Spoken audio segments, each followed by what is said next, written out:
Cermin gelap.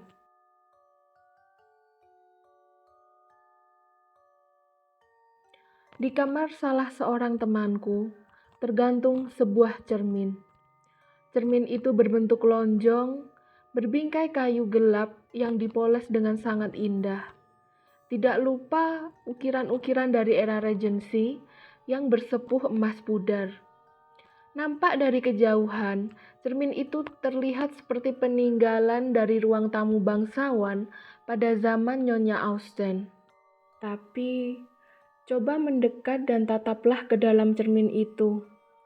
Karena ilusi maupun distorsi, semua yang muncul dalam cermin itu nampak kelam. Penuhilah ruangan ini dengan sinar matahari. Berdirilah di depan cermin dengan gagah dan rona di pipi. Yang akan muncul dalam cermin bukanlah matahari ataupun warna yang indah, namun hanya wajahmu, nampak biru dan mati.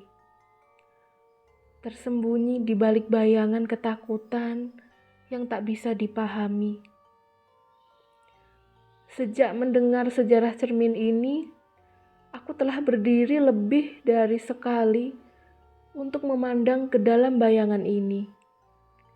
Dan ini adalah cerminan yang semestinya aku lihat dalam kegelapan. Aku melihat rumah pendeta yang suram. Dua sisinya diapit oleh kuburan. Dan di belakangnya hanya ada padang rumput yang muram membentang.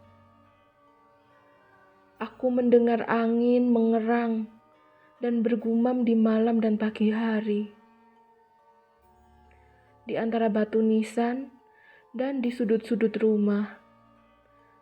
Saat melewati ambang pintu, secara naluri aku tahu cermin ini berada di perapian ruangan kosong di sebelah kiri. Aku juga tahu suara-suara sayu yang menyapaku saat tanganku menyentuh gagang pintu.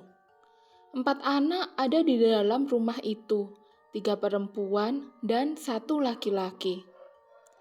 Mereka memperebutkan sebuah kotak berisi tentara kayu.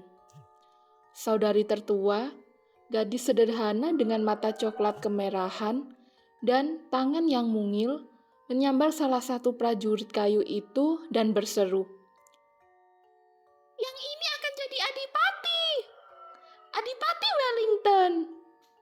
Prajurit kayu miliknya adalah yang paling riang, paling jangkung, dan paling sempurna di antara yang lain.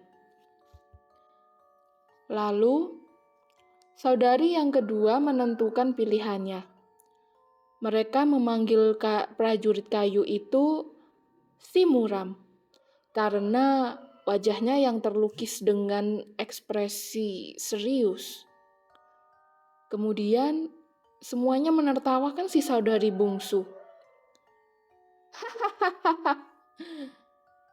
Dia memilih prajurit kecil yang aneh, seperti dirinya.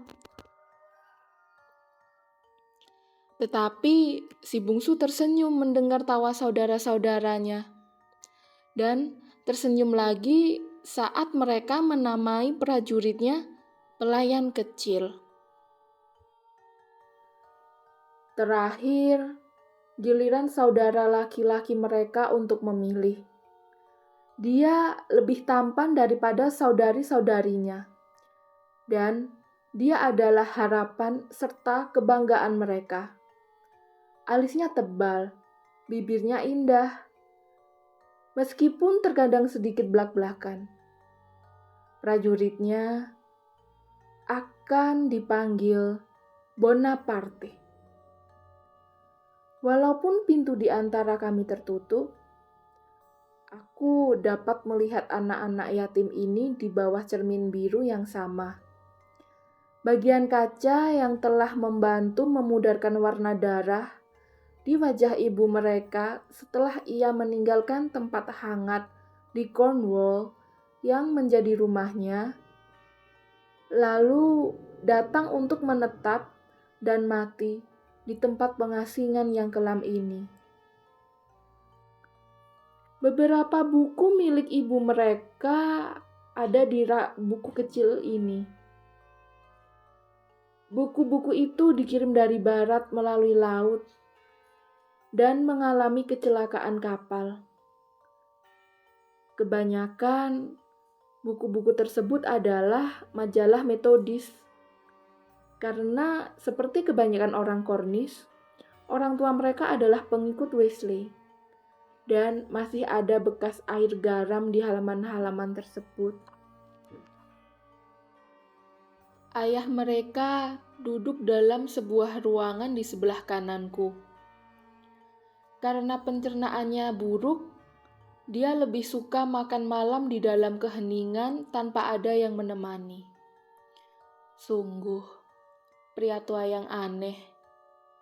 Tatapan penuh duka, tubuh kecil dan lemah, tetapi bagaimana bisa ia tetap kuat?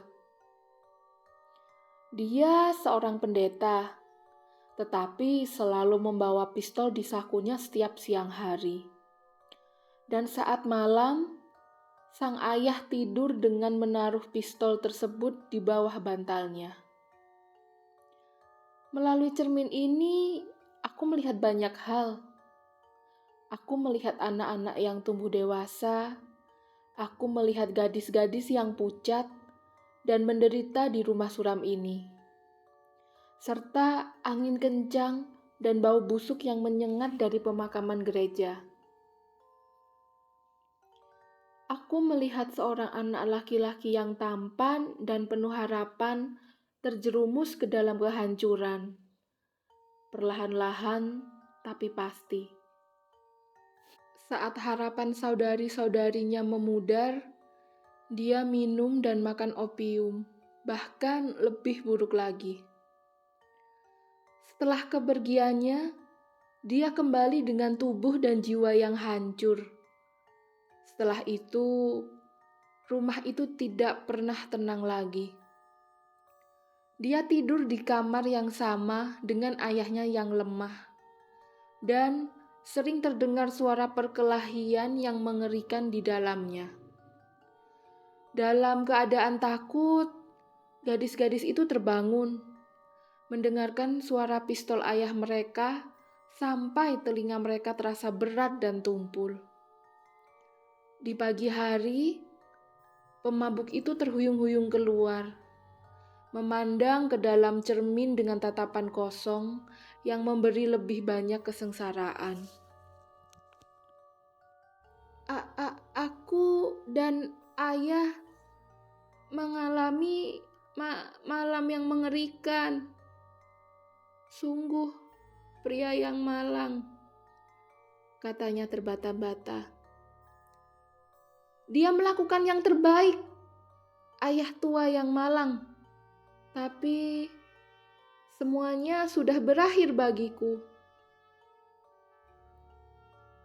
Aku melihat dia jatuh menghadapi kematiannya dalam ruangan di lantai atas. Selama 20 menit, dia berjuang melawan kematian. Akhirnya timbul sebuah harap ingin menjadi pria yang tegar dan menghadapi kematian dengan gagah berani.